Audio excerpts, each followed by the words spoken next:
Well, if you've never been on the show before, we're going to talk about the collective for your love, and then we're going to go into all 12 of your zodiac signs by the high vibe gold chalice with all of them at random in here. That's how we do this show. I'll be pulling the cards, looking at it, what's going on, and Brian is going to be doing the astrology when I'm shuffling. So let's start with this collective first. Whew. After that full moon, man, that was a full moon. That was talk about a full moon. That was a fucking full moon. How was it for you? It was amazing for me. It brought up everything about my fears of relationships and what I need to change, and brought up just a lot of fucking like clearing of old shit and letting go of all these shit from the past. Yeah, amen to that. In order for it to open up for the future. So it's funny, as I'm shuffling, it was the Knight of Swords that just popped up, and I'm like, oh, that definitely felt like my weekend. Like, okay, it's time to fucking enter into the fucking change of my life as fast as I can. What have I been doing? Fucking, I've been an idiot. Here we go. Like, you know, yeah, definitely here we go. But that's not what I'm pulling for the club. That was just for me, like, while I was saying that shit.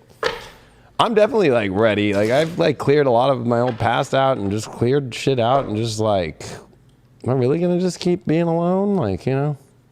Yeah.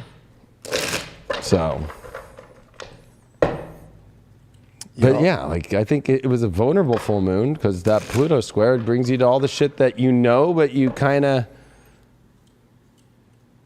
I don't know, either don't want to face or you don't face it yet, or you keep hesitating on doing something, and it's like, I can't hesitate. We all can't hesitate anymore. We got to make the changes, and we got to get to that deeper truth. And, you know, I couldn't imagine being in a relationship right now. That would be like bringing up all the relationship stuff right now that just is not working and all that kind of shit. And like, you know, so like, I'm glad I'm single to this point, but I'm glad that I'm ready to change things after this point, if that makes sense. Yeah. Yeah, I mean, it was in my 7th house and in Libra. Yeah, and I was born with Sun Square Pluto, so, you know. Yeah. I was like, oh, this is my energy, Sun Square Pluto. Like, I need that. Yeah, like, I love that edge. I love that intensity. So it's like, man, I'm kind of missing that edge intensity thing. Relationships are intense for me. Like, they're always like, I don't like boring relationships. So that's why I just don't get in relationships until I find, like, that edge. Maybe that's my problem with Sun Square Pluto. All right, let's find out what's going on with the collective with that O there. Look at that O. It looks like a 0, but it's an O. It's an O. It's an O. Collective. Zeroed out. Collective. That's very Pluto if it was a 0. I know. What do we got here? Fucking 4 of Wands in reverse challenge here. 3 of Swords there. 3 of Wands overall. Oh, we got the High Priestess here. Well, I always say that High Priestess, she is mysterious as fuck. And I'm feeling like there's an amazing, great mystery here going on. I'm liking that we are seeing that 3 of Swords there in the challenge position, because this is us, I think, getting over the mysteries of, especially I think, fear-based energy over like things being heartbreaking. But there's a lot of open doors here, but it's almost like there's a lot of closed doors to open, because this is 4 of Wands reverse. Why am I getting King of Cups? Yeah, it's like stuff that, you know, has definitely been our like safety net that's not really working anymore is a weird thing. So it's like places we've invested and felt comfortable emotionally are easy to stay in, but when they're not exciting anymore, they're not worth celebrating anymore. That could be hard. So it could be, you know, you having to find more excitement in certain relationships. I don't know. This is going to be an interesting reading already. There's definitely knowing what you are and what you're good at, and only looking for the things that really align for what you want. Like, I think a lot of this is, I think a lot of the problems here is if you've kind of been in relationships and you overlooked, like, well, they're good at this and I'm good at that, but like, we really don't match on all levels, but you know what? They're a nice person. I like them. It's good. Those relationships are going to fall like flies right now. But I feel like where it's like right now, this future outlook and these optimism, and especially this High Priestess is involved. So there's a lot of deception on, oh, I can make things work with somebody that's really not that exciting. No, it won't. Oh, well, our talents are different and we're kind of on the same page. No, we're not. Oh my God, am I only met with heartbreak? No, you're not. Oh, wow. I knew there would be something good over that. Look at that. That Lovers just popped up right over there. So this is definitely a huge moment for us this week after this full moon, and really all this Pluto energy and the sun coming into Taurus this week to really like find the good stuff, right? They're in that really beautiful energy of Earth right there. Is that Mount Shasta in the background? Might be. But, look at that. Ready to feel the land of the fruit. But what's going on here in that future? Okay. All right. What's going on here? Oh, yeah. Wow. I knew that there was something weird going on. This really does feel like, number one is you're looking forward in your future right now about things. It's like you're going to have to remove any fear of like total happiness. And maybe you don't have to like, be focused so much on that. Be focused on, are we in alignment and are we like optimistic about going on the journey and seeing where it ends and where it goes? That's a positive place. I think if you have too many expectations right now, that could be a bad thing. But also the energy that's not emotionally connected, and I hate to say it, this is the sex card. So, if it's got no emotional passion and it's lacking that, it's not going to work right now. And I don't think ever. And I think that this is us really getting through the mysteries of our, look at either love or broken heart. And I think that, you know what? You might be afraid of the broken heart shit, but really it's love that's there. You might be like, oh no, it's all great and good, when you know that there's that hiding behind the background. And I think that this is, I don't know, we're going to get one more thing of clarity here. I just want clarity on this. Oh yeah, Seven of Swords reversed. So this is definitely going to be a tricky week. I feel like everything that's really extremely false, you're going to have to face. And especially the falsities of things that are not sexually connected, not being on the same kind of tracks, especially when it comes to talents, especially like life, identity of where you want to go with your life. And then you add to that mix, this is definitely a time for us to clear the energy of what's not really making us happy in our life and not be afraid of what is going to make us happy. So what is Avalon saying about this? I'm going to see what Camelot has to say. What does Camelot have to say about this one? Hope a grain doesn't pop up here. Nope. But this is so high priestessy.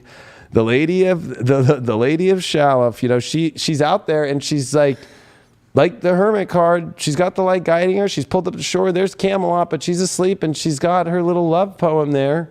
So this is the card about love, but in the illusion of it. So what's an illusion? What's not? And I think that this is going to be, it can also be a victim, but on the other side of that could be idealism. So it's like getting rid of the idealism of, I think, the things that aren't working, right? Like she never does make it to Camelot. Like she makes it to Camelot shores, but not into Camelot. So are you on the shores, but really not in? That's going to be a theme, I think, coming up a lot right now. Let's see what's going on. I'm going to use the other Avalon deck for in the middle with a planet card for this one this week. Because we are not going to be doing the, we did not hook up the fog machine, so there is going to be no victim card this week. Sorry, everybody. Your victim energy. And I think that we got to not advocate for that either, focus on that right now. Anyway, maybe that's the message behind that. Yeah, that's the message. Like I think that the message too about that, why that's not coming up today, is like we're not going to do that right now. We're not going to focus on that shit. We got the focus card, so it's definitely the focus though in the trees, that trail in Lime. Where's the trail that you want to go? Are you already in your illusions right now? Going, I'm focused on how this is going to end. Okay. Then why don't you just end it already? Because stop being in this fucking weird spell energy. You can't trust the high priestess. I hate telling this to people in tarot. You can't. She's a spell worker. She is doing weird shit. She's got the moon dripping down on her. So is she really even there? She uses fucking some weird shit to get there too. Let's not forget. I just think that, but if you're focused on the love energy, it's like, I think that you got to look at your own stuff where you create your own illusions. But I think with the Seven of Swords here, you can't also avoid things that are fucking weird. I feel like there's a lot about being okay, there's very simple. I think it's very simple, but I think that the option energy is okay, I know this is an illusion already and I'm going to go towards it, or no, this actually feels like it's real. This actually feels like it's good. This actually feels deeply connected. It feels passionate. And it feels also like there's an excitement in seeing how the talents come together. I think if you can't find that, there's no way to have focus. There's no way to also get to your destination where you need to go. That's where the Three of Wands is. So seeing the lady of Shalif come up, right? She doesn't get to her destination fully. right? Because that Three of Wands is like, oh, I need to take the ship. Okay, you can take the ship and knock out and not even make it, right? Like, that's kind of like the Pilgrims landing at Plymouth Rock, but staying on the rock. Oh, Mercury retrograde, that reinvention, but that relook at things. And I think that the focus here is about really like analyzing things in a different way, especially that Mercury right now is in Taurus. It's meeting with North Node this week. This is about, you know what? Why don't I start looking at the things that actually are substantive, that'll work in my life, and let me figure these things out instead of keeping everything as a pipe dream or on the horizon so much. I think that that's part of the problem, is on the horizon. Shadow-wise, let's see what we got here with the Vampire deck. The Vampire Oracle here. Les Vampires. It's a French vampire deck.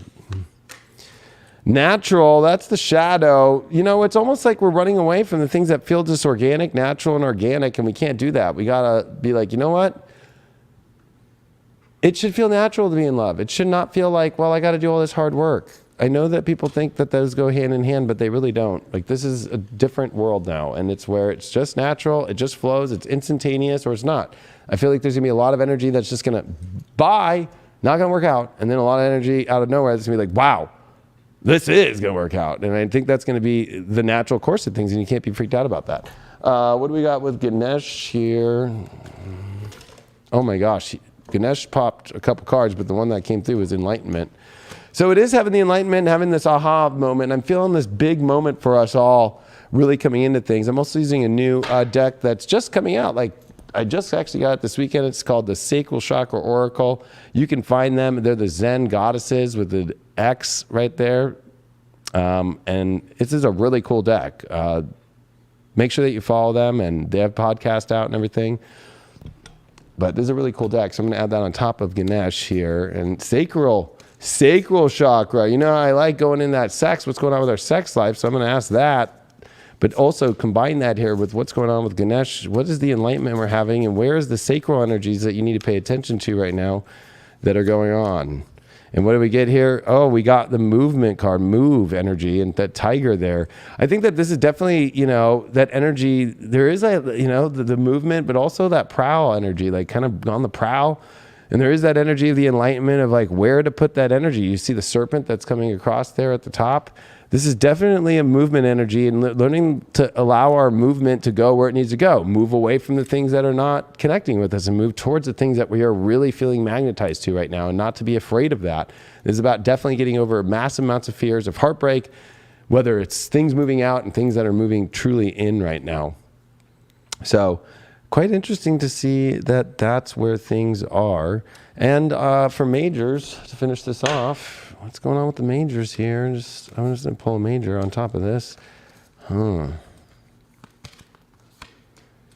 did get the star card. It is the renewal, the rebirth, following the alignment of the universe, and showing up things, you know, without a bunch of baggage is going to be the best thing in your life. So getting rid of stuff that's not working, or facing the shit that's not working and clearing it so it could go into a better place. The astro dice that we did get is, we did get, ninth house, and we got Mars, and we got Libra. So this is definitely about the adventure of relationships and taking action on it and defining our life by the beliefs and where we believe, and honestly the adventure of where we could go in our relationships, and people that honestly have the same sort of, you know, vision as us that can help push us and help each other and push each other in the same direction. Back to you. Yeah, that was a really good reading for the collective. I think, like, we're at this place right now where it kind of feels like a lull, but we're also at this time where we really got to go after what feels good in life. So with relationships, like, what feels like it's committed, what feels like it's on that same sort of path, especially physically or with values. That's very important right now too. Excitement's important. With Mercury meeting with the North Node, like, we're going to start seeing a lot of signs show up. And we might see those with relationships even, because Venus is starting to sextile over to that South Node, and Mercury and Venus have been in sextile for a while. So there's definitely signs showing up about where the top-notch value is in relationships. And then Mercury's going to finish that conjunction and square Saturn by the end of the week. So it comes with like these epiphany moments that we got with Uranus. It comes through these sort of like sensual feelings about how things really are manifesting and feeling. And then it's like the the deciding factor, about like really committing to something of value, and especially with another person, something that's beautiful and open. The Pisces energy is pretty magic straight up right now, like Venus, Neptune, Jupiter, and they're all pretty close together. Neptune's really going to be at the midpoint this week of Venus and Jupiter. So there's a lot of abundance that this universe has to offer. There's a lot of really good feelings out there, but there's also not just going too much with the flow. Like, go with the flow, see where the flow takes you, but then it's like make the deciding factor so that you're in an exciting place with people that you want to be with, that are exciting in the right ways. And I think it's not about like the drama that's ripping things apart, but it's about the drama that's fun, and like really trying to find that with people is very important, and like holding on to the good stuff and not getting sort of spelled into the nasty side of life right now, because we all know there's a nasty side. So it's like, get away from that stuff, go to where you feel is opening your world up, and make the decisions to do that, and change your environment if needed. You know, have the conversations. It's definitely a time and a week to talk. So don't hide things, especially with that Six of Swords reverse. Like, it's not a time to hide things. High Priestess, like, be open, be vulnerable about what feels good, and you're gonna get things flowing where they need to go. So Yeah, we got that movement card too. yeah, and the movement card. There's a lot of movement right now. There is a lot of mutability. There's a lot of change, but there's fixed energy too. So we're changing into the things we really want. And then we want to hold on to that stuff, but we have to be willing to let go of the stuff that's not that. Yeah, well, I mean, even Phil Goodlife just channeled the same thing I channeled fucking within hours apart. I did my channeling this morning. I'm like, things are going to fucking flow so fast. Like the TSA thing this morning. I saw that. Right? Like, I missed it by before a that day. happened, I was saying it's going to seem crazy this week, like an out of this world new energy. Like, things are just going to change so fast that you're going to be like, what the fuck? That anything that was backlog is just going to go freak. And then he channeled that about this energy being really fast and anything, and you can't plan either. You're just going to have to go. He did an amazing channeling, and it was verification for what I was channeling, and then just even in that reading and what you were just channeling with the astrology, it's all lining up. Like, I feel like it's either moving or it's not, and you can't be in denial. Like, it's just like, it's moving or it's not. And if it's not, okay, let it go and go to what's moving. Yeah. All right, let's see what's growing. What's growing and moving and poking. Cancer's the Ooh. first one.